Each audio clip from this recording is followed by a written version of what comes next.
Halo guys, ketemu lagi dengan gua di Hotspots di channel Bang Arif dan seperti biasa kalau Hotspots gua nggak pernah sendirian dan hari ini gua mendapat kesempatan yang luar biasa untuk berkunjung ke rumah seorang tokoh yang mendapatkan gelar atau julukan Bapak Reformasi yaitu Bapak Amin Rais di kawasan Gandaria. Gua sapa dulu ya. Assalamualaikum Pak Amin. Waalaikumsalam Pak warahmatullahi. namanya harus begini Pak. Alhamdulillah. Sehat ya Pak Amin? Alhamdulillah Mas Arif. Pak Amin boleh cerita dulu Pak ini persiapan Partai Umat nih ceritanya piye Pak? Jadi Partai Umat itu insya Allah akan kita deklarasikan pada 17 Ramadan. Pas banget momennya Pak. Ya, makanya itu bertepatan dengan 29 April Oke. ya Masehi. Nah, jadi memang ini berdasarkan apa ya Islam rahmatan lil alamin ya. Jadi ini mungkin sesuatu yang agak berbeda ya. Ya. Dulu terus terang saya dan Pak Fatwa dan lain-lain waktu membuat PAN itu kan ragu-ragu ya. Sehingga samar-samar gitu. Untuk mengatakan dasarnya Islam itu ragu-ragu itu. Iya, iya. Dengan iya. pikiran supaya bisa merengkuh Lebih ya luas. teman-teman Muslim nasionalis. Ternyata itu keliru ya. Iya. Jadi apalagi Allah berfirman wa man ahsanu qawlan mimman da'a ila Allah wa amila sholihan wa qala innani minal muslimin. Di Fusilat ya Pak ya? Ya apa ada yang lebih bagus dari orang yang menyuruh kepada kebaikan dan dengan confidence ya saya ini muslim. Dulu itu kita kan confident gitu ya. Siap. Tapi ternyata itu keliru. Udah bismillah ini. Kemudian slogan atau semboyan kita lawan kezaliman tegakkan keadilan. Kemudian nanti deklarasi itu nanti ada narasi mukadimah. Kemudian saya membuat deklarasi itu mungkin 3 menit. Iya. Ya, begitu mudah-mudahan sukses. Amin Pak. Iya, iya. Kita berdoa bersama. Pak Amin yang juga ingin saya tanyakan begini Pak. Ini kan di satu sisi Pak Girah kelas menengah untuk berislam itu namanya semakin baik. Ya. Jadi ada hijrah festival, ada apapun itu.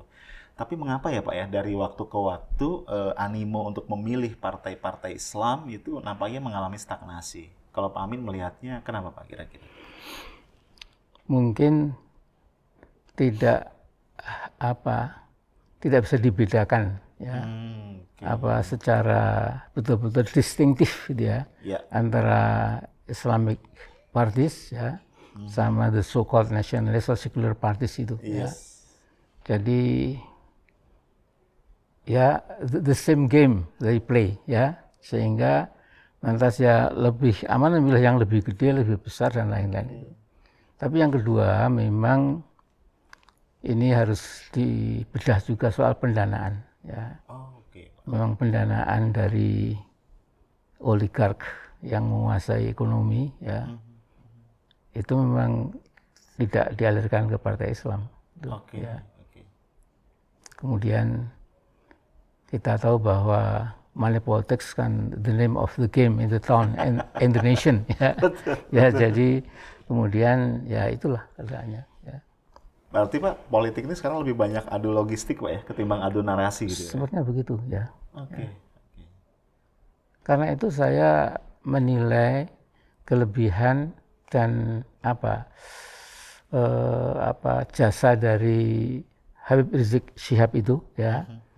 Itu sesungguhnya bisa mengembalikan ya teman-teman muslim dalam dan luar negeri yang tinggal muslim statistik ya. Kemudian ya semakin lemah, semakin wishy-washy ya, pada akidahnya itu ya. Karena gelombang globalisasi, kemudian segala macam hal-hal yang sekularistik itu ya, tiba-tiba ini ada fenomena ya, mengingatkan bahwa Islam itu sesungguhnya adalah agama terakhir ya, yang turun pada Sallallahu Alaihi Wasallam. Kemudian ini bisa menyentak kesadaran ya, sehingga mereka naik bis, naik pesawat dari mana-mana. Saya kira itu manfaatnya itu ya. Ya, panjenengan kan ahli sosiologi ya. Selalu saya kan begini ya Bang Arif,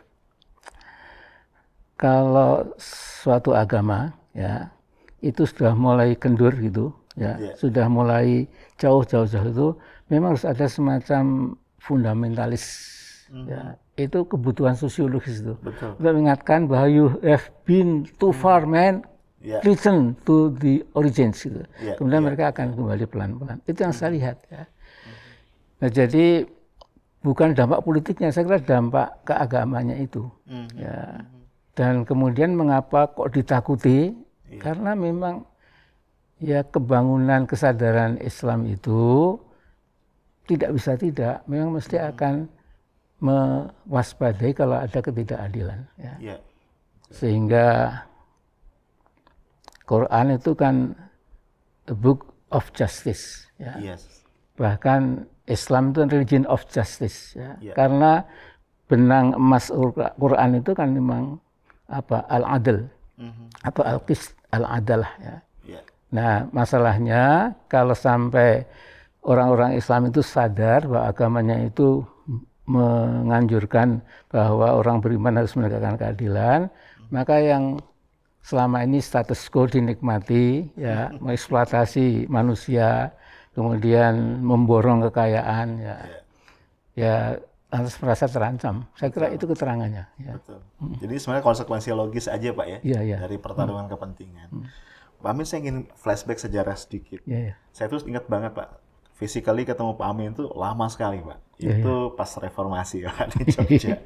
Nah berarti kan, dan juga waktu itu adik-adik nih mahasiswa menyebut Bapak sebagai Bapak Reformasi.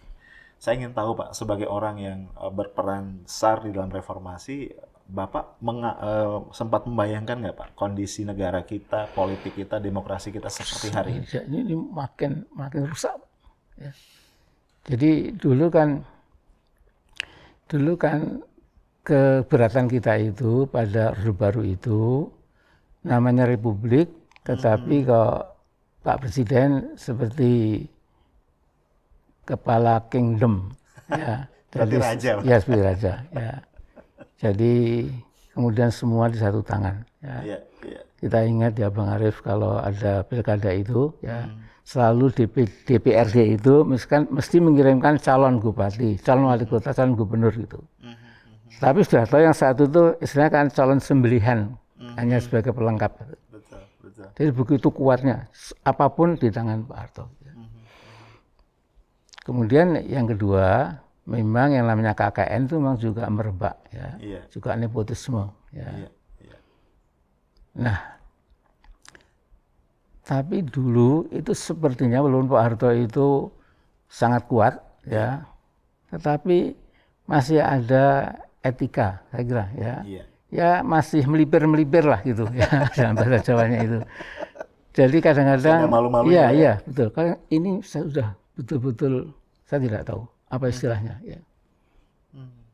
Tutup mata, tutup telinga, semua keliru, yang benar cuma rezim. Semua yang berani mengkritik akan dicari pasalnya gitu, ya.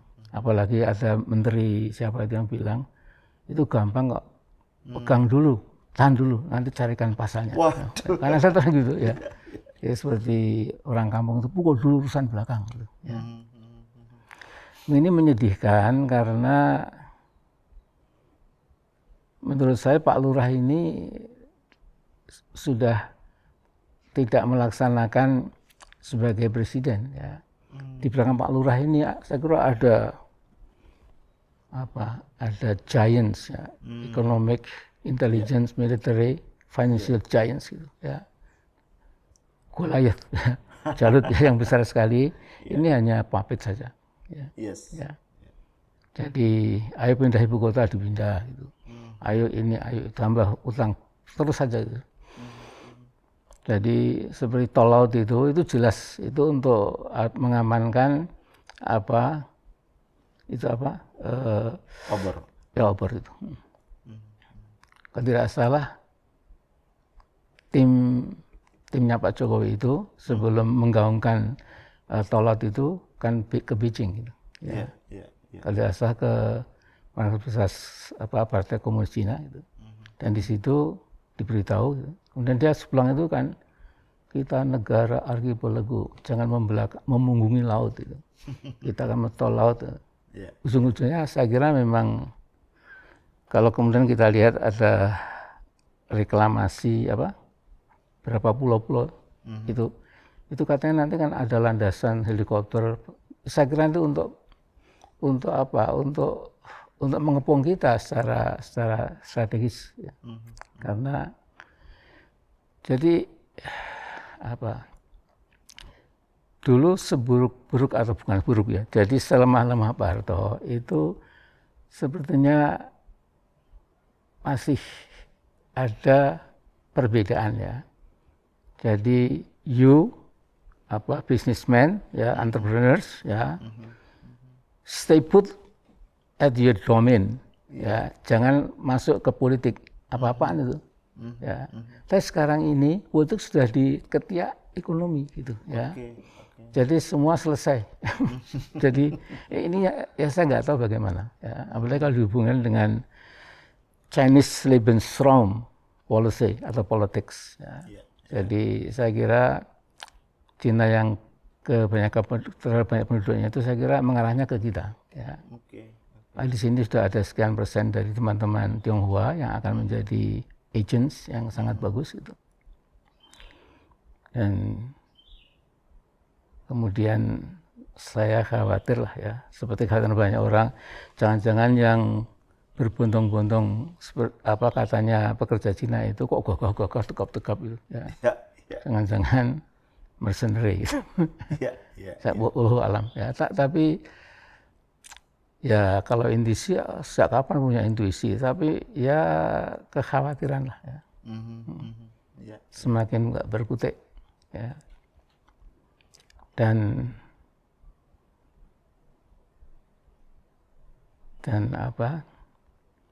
jadi kebangunan kekuatan komunisme di Indonesia ini itu mungkin memang akan lebih confident ya. Jadi kalau kita lihat di YouTube itu ya, misalnya parade militer Cina tahun sekian luar semua itu dan hebat. Juga for that matter parade Russian military parade itu ya, itu juga. Jadi kalau dulu kan komunis itu sepertinya kan celana cingkrang, celana jepit, kemudian naik sepeda, ya jadi buruh. Sekarang ini mereka sudah menggusur event gini loh. Kalau kita pergi ke kota-kota di Cina itu ya, itu kan Eropa seperti gitu. Iya, betul, Pak. Paris sempit-sempit gitu ya. London sempit-sempit. Kalau kita ke Beijing atau ke Guangdong atau ke Shenzhen itu kan huge ya, luar biasa ya. Betul. Jadi memang ya kita harus akui bahwa memang luar biasa ya. Memang ya mereka akar peradabannya sudah lama sekali ya. Dan lain-lain lah ya. Anda lebih tahu. Pak Amin, sempat kan agak heboh Pak, bukan agak, heboh banget Pak. Itu waktu Pak Amin memberikan semacam warning atau reminder mengenai ancaman atau kemungkinan ini perubahan konstitusi Pak. Akan ada nih upaya untuk memperpanjang atau menambah masa jabatan presiden. Itu kenapa Bapak menyampaikan sinyalemen itu Pak? Jadi itu konsekuensi logis dari apa yang berkembang selama ini. Ya. Jadi apapun maunya Pak Lurah kan tidak ada yang menghalangi. Ya, apapun ya. Nah, kemudian saya kira ada satu patah atau dua patah kata dari Mahfud itu ya, saya masih ingat. Urusan amandemen Undang-Undang Dasar 45 itu kan MPR. Kita nggak tahu menahu. Jangan menyalahkan kami. Itu semua urusan MPR. Gitu. Maksudnya kalau MPR minta, Pak boleh buat. Ya. Tapi Pak Jimli saya kira cukup tegas. Andai kata 3 periode pun itu nggak berhak lagi. Sudah selesai. Jadi ini kan produk tidak bisa kemudian ikut yang akan datang itu. Ya. Tapi kan konstitusi juga bisa, kata si Mahmud lagi, konstitusi kan juga bisa ditunda lah, bisa dilupakan. Kalau ada sesuatu yang emergent gitu, emergency Untuk ya. menyelamatkan rakyat. Ya makanya itu ya. Tapi gini ya, Bang Arif, saya kan udah lama sekali nggak menginjak istana. Sebelum yang kemarin itu berapa tahun Bapak? Oh udah, ya sama saya ketua MPR dulu, saya ke tempatnya Pak SBY, saya pernah ketemu Bu Mega dan lain-lain. Setelah itu enggak ya Pak? Nggak pernah lagi. Baru kemarin TP3 Ya, itu? kemarin. Ya. Nah, tapi ketika saya datang ke sana itu ya memang di holding pertama, holding kedua, holding ketiga itu. Ya. Nah kemudian ketika saya masuk ke ruangan pertemuan itu ya, itu sepertinya tidak ada lagi aura itu loh. Ya. Wibawa, artinya keanggunan dan wibawa dari istana itu. Kesakralan. Menurut saya loh ya sudah. Ya saya nggak mengatakan bahwa sudah koncatan wahyu kata orang Jawa, tapi saya melihat, oh iya ya, jadi pemikir-pemikirnya Pak Jokowi ini hanya Mahfud, kemudian ini dan itu gitu. Saya tidak ingin memandang rendah ya. Saya kan ada orang yang lebih bermutu ya, sehingga saya mengatakan maaf kalau sebagian dari menteri-menteri ini kan second rate gitu. Ada yang Pak kok second rate gimana teman saya? Third rate Pak, ya jangan gitulah. Second rate lah, second class atau second. Pak kalau orang ngomong kasarnya KW Pak. Oh iya second, ya betul. Ya jadi ya kalau saya melihat yang jangan dilupakan Pak Lurah itu adalah bahwa ketika kekuasaan itu mulai hilang wibanya itu memang bisa cepat sekali. Ya. Waktu Bung Karno membesar revolusi yang demikian karismatik ya, demikian luar biasa lah ya. Tapi begitu Allah sudah mencabut itu sudah mak kelemprek orang sudah bilang ya. Kemudian jadi kasihan sekali ya di kuyo-kuyo. Betul. Ya. Drastis sekali Pak jatuhnya Pak. Pak Harto itu kan beliau kan memegang 4 kekuatan ya. Semuanya juga pengusaha-pengusaha ya. Golkar juga partai yang sangat domineering ya semuanya itu. Tapi begitu jatuh kasihan ya. Kemudian beliau sakit lama gitu. Bahkan ketika malam tanggal 20 Mei ya, 21 Mei besoknya, Pak, ya? Beliau kan lengser itu pidato itu ya. Itu semua menterinya sudah lari tunggang langgang. Itu tulang punggang itu ya. Hanya satu loh yang masih sampai akhir. Dan siapa itu Pak yang sampai akhir? Menteri PAN yang dari Kalimantan. Saya lupa apa namanya. Nah kemudian setelah itu sama Mensos Pak ya? Apa? Sama Mensos. Mensos kan Mbak Tutut. Iya Mbak Tutut ya. Jadi artinya begitu.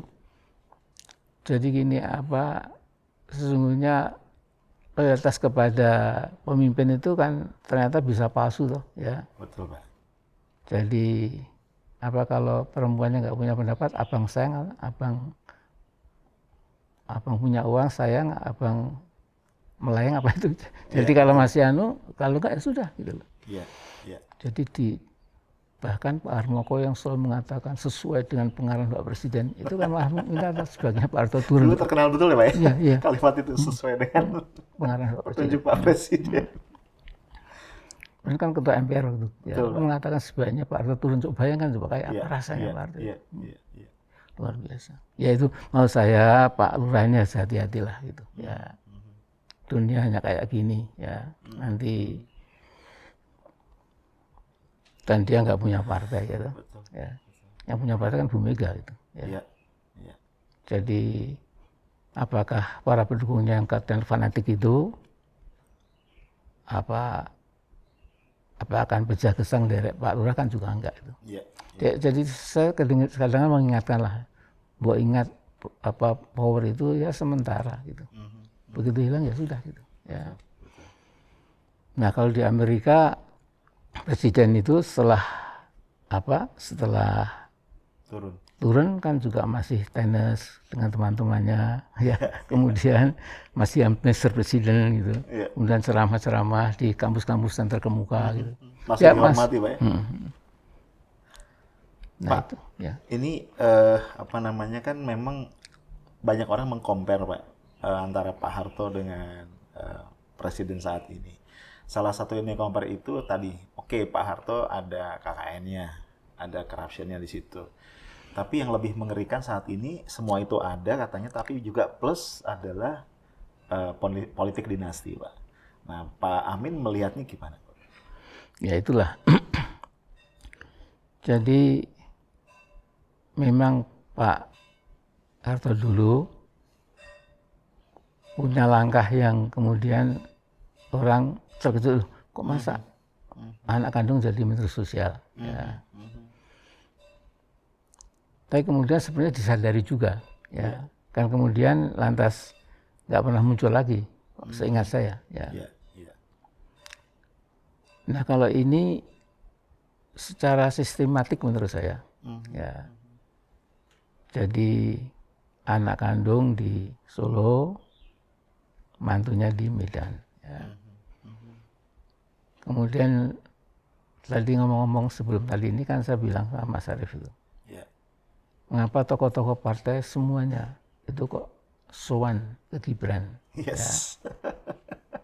Semuanya memuji, Pak. Memuji. Ya. Mengatakan pokoknya ini beliau wali kota yang mungkin paling muda gitu. Masa depannya sangat bagus gitu. Bahkan saya titip partai saya, Mas, dikasih apa? Kesempatan untuk ikut membantu bantu Pak wali kota yang baru ini. Jadi the degree of sycophancy, ya. Jadi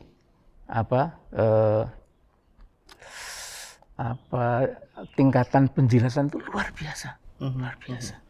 Within 6 years itu luar biasa melesat. Ya. Seperti Gibran kok dijilat itu loh, ya.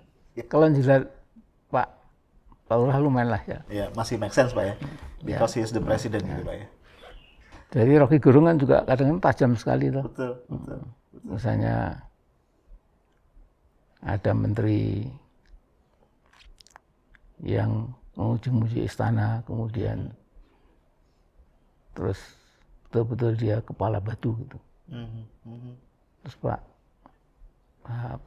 Rocky Gerung, mending ada batunya, ini nggak ada, mah kosong, nggak ada batu pun juga nggak ada. Gitu.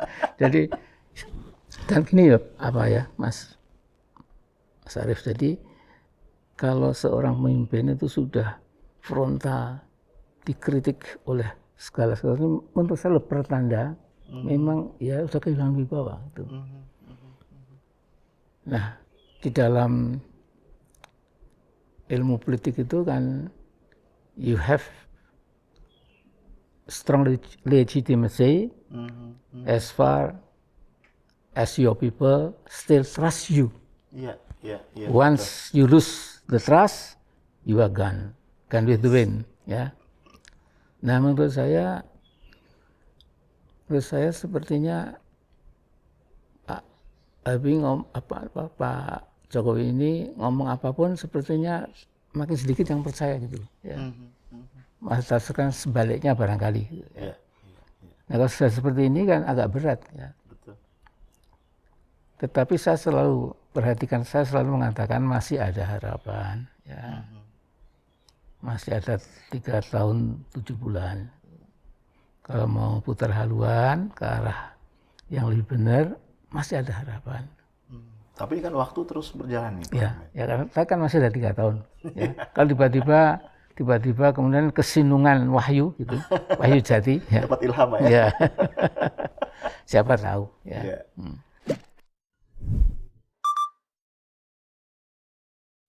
Ya. yang saya tidak tahu, ternyata di luar punggung saya mereka itu kumpul-kumpul gitu loh. Ya.